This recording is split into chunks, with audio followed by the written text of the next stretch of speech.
ating provincial government. Asahan niyo po ang provincial government, ang ating government will be here to support the group, the initiative. Right now, more than ever, the responsibility of everyone ensuring that whatever information we share is real, is fact-checked, is verified, is more important. Asahan niyo po ang ating provincial government, asahan niyo po ang ating government.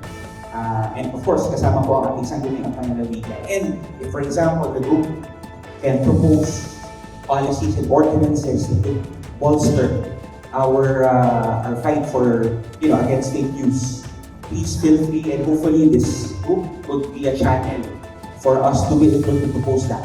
At nakahanda po ang provincial government